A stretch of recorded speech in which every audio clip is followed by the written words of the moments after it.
So we continue with the different characters and their development in Batman v Superman: Dawn of Justice. Now we're going to look at the character who plays alongside Batman, or Bruce, and that is Alfred Pennyworth, also known as Alfred.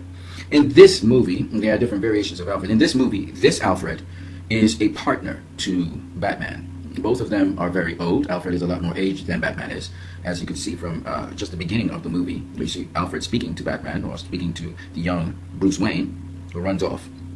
So Alfred has known Bruce Wayne from a very, very young age. He still calls him Master Bruce, but for the most part, it is a symbiotic relationship between Alfred and Bruce. And we begin to see the character developed. He is sort of a moral compass for Bruce, but he does not impose himself on Bruce. He is actually the opposite of what Bruce Wayne's philosophy of life, and Batman's philosophy of life, for that matter, is. Batman believes you make change by forcing it, and Alfred, through his many years of wisdom, knows that you make change by suggesting it, and also by allowing people to understand the depth and be able to value what you say. And Alfred, interestingly enough, this is very subtle in the movie, but Alfred actually monitors Bruce by staying in contact with Bruce while Bruce is out being Batman or being Bruce and corresponding with Bruce. He is like that extra voice of assurance and support for Bruce Wayne. So even though Bruce Wayne seems to live an isolated life, of course he doesn't only have an isolated life, he has people who he considers family outside of Alfred. Informally, in his vigilante life, Alfred is an integral part of his life. He's an active part of his life. So let's talk about the character of Alfred a little bit more. We already spoke about what we know. We know that the character of Alfred more or less stays the same, but we learn a lot about him as the film progresses. Alfred is the one who is speaking to Bruce and allowing him to realize that he's drifting off. But Alfred doesn't speak to him as a father figure. He doesn't even speak to him as somebody who's under Bruce. He speaks to Bruce as a friend. So they have a more friendship relationship, because Alfred is much more of a technical person, but he's also someone who asks Bruce questions.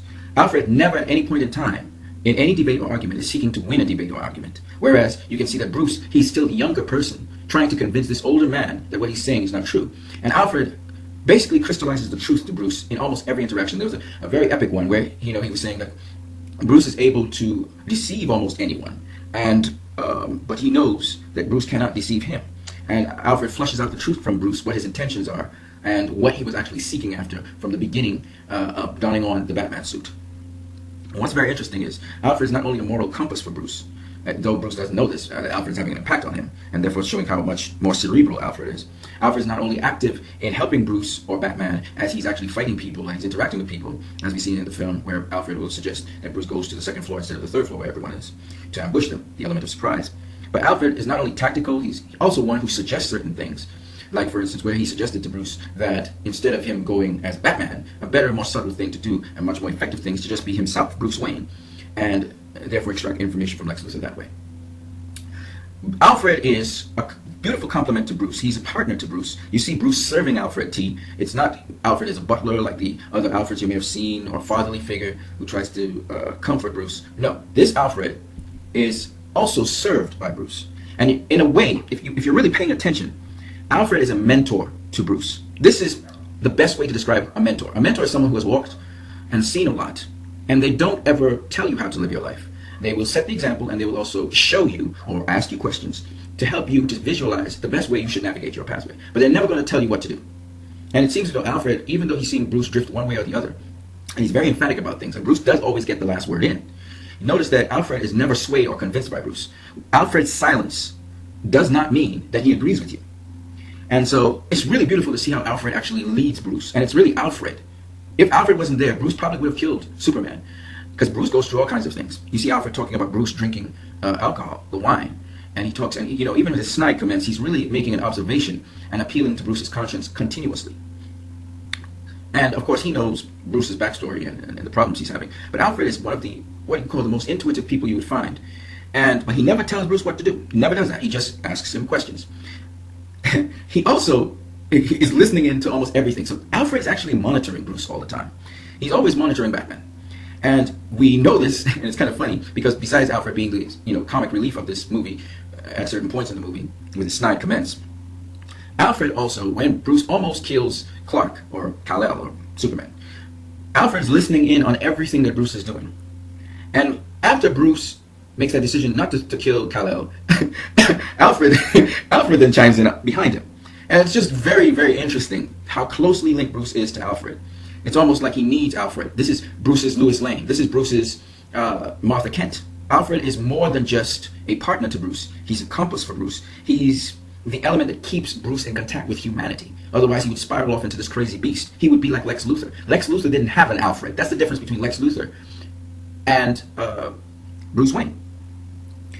And so Alfred was able to help Bruce Wayne navigate in his life. He's always that second voice of reason. And he always accompanied Bruce Wayne into war, into battle. So there's a lot of things going on psychologically when we evaluate the depth of this character that is known as Alfred Pennyworth, who is not a member of the family. You see Alfred ask Bruce certain questions, or even when Bruce asks him a question, he would provide an answer to Bruce in dialogue. When they are at they're at the gravesite. Alfred comes and accompanies Bruce. Bruce is staring at the gravesite, telling him this is going to be one of the most important things he could ever do in his life, and so define his legacy. And Bruce asks Alfred, you know what the history of the Waynes are? And he talks about the oil, and Alfred interacts with him, and he says, well, really, my father told me that when we first came here, we used to trade skins, and we were hunters. And he walked off.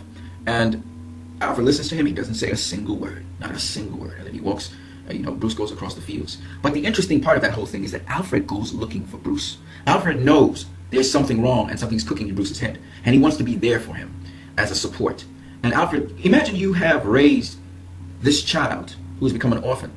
But you're there for this child so that this child is not taken into government custody or with other people. You are there and you raise him. This is the Alfred. You raise him into a man because Alfred's child is now his partner. This is a beautiful story. There's a lot of backdrop to the story. There's a lot more dimension to what you're seeing here. And so Alfred is not only resourceful, Alfred is not only militarily inclined, but Alfred is also Bruce's mentor, who has become his partner in life. And you see Bruce, there's a scene where Bruce wakes up from his nightmare and you see a woman sleeping alongside him. And people are assuming who this woman is, but it could have just been a random woman he was sleeping with. But he still spends his time, his quality moments with Alfred. And so this character, Alfred, is an integral part, even though he's not seen a lot on the screen. That character is a well-formed character. And, you can see a lot of the story in the character if you pay attention. Again, this film is pretty deep. I don't want to go too much into it, but suffice it to say, there was sufficient character development for Alfred to see that he played a pivotal role in this movie. Even in the small, short scenes that Alfred had in this movie, he had a serious impact on the movie. And these are the different things I can tell you about this character just from the short time this character had on the screen. And the fact that people want to see more of Alfred on the screen tells me that they really are fascinated by this character. And in a way, what Zack Snyder and Goyer and Chris Terrio and Christopher Nolan did was they gave you a nice little teaser of something that will happen later on, and how Alfred Pennyworth will play a huge role in how this new Batman, with the hopeful Batman, with his ideology, he will be able to help Batman in his desired quest now to sort of find the other metahumans. So we know that this Alfred is setting up Batman to move forward. Batman cannot be Batman without Alfred Pennyworth. That's how important this figure is in Batman's life.